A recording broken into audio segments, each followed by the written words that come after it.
ناظرین، تفسیر ابن کثیر میں حافظ ابن کثیر نے قرآن پاک کی سورۃ النساء کی ایک آیت کے ذیل میں ایک واقعہ بیان کیا ہے جو روایات ابن حاتم اور ابن جلیل ابن مجاہد رحمۃ اللہ نے بھی بیان کیا ہے۔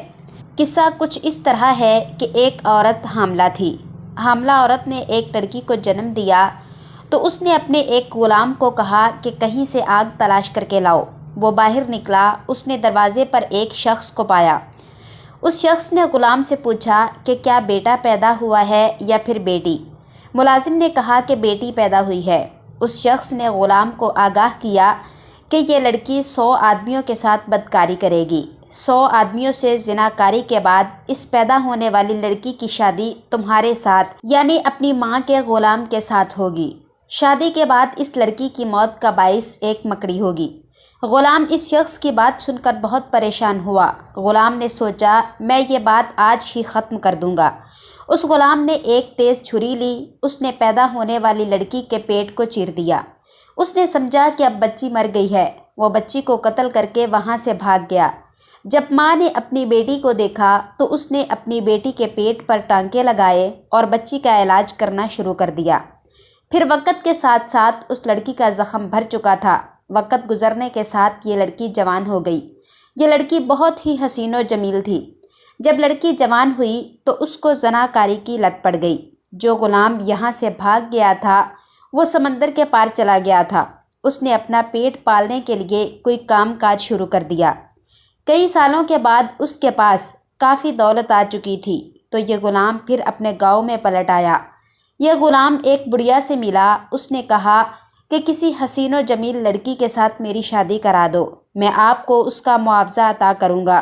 یہ بڑھیا اسی لڑکی کے پاس گئی تو وہ لڑکی بھی نکاح کے لیے راضی ہو گئی۔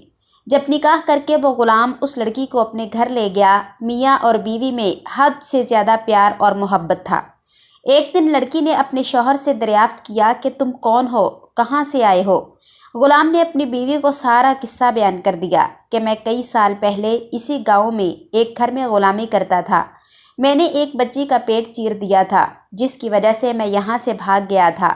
پھر کئی سالوں بعد میں دوبارہ یہاں آ گیا تو میری شادی آپ سے ہو گئی۔ اس کی بیوی نے کہا جس بچی کا پیٹ پھاڑ کر تم یہاں سے فرار ہوئے تھے میں وہی بچی ہوں۔ شوہر کو اپنی بیوی کی باتوں پر یقین نہیں ہو رہا تھا۔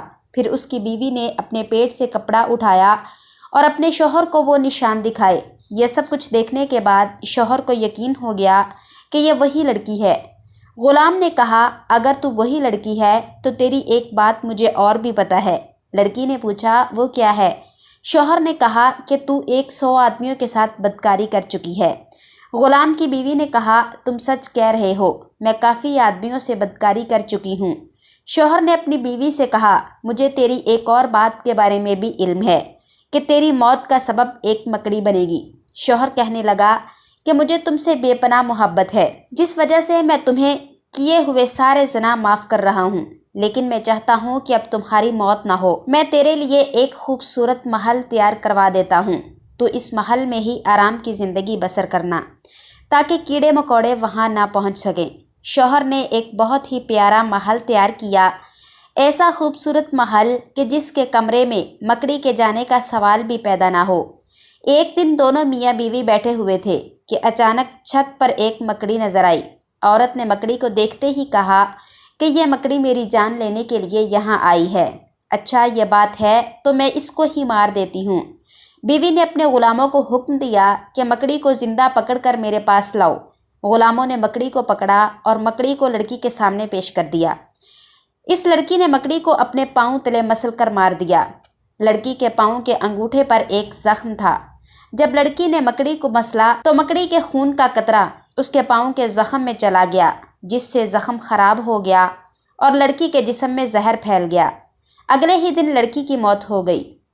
ناظرین، حاصل کلام یہ ہے کہ انسان اپنی تقدیر کو نہیں بدل سکتا اس وقت تک کہ جب تک اللہ نہ چاہے۔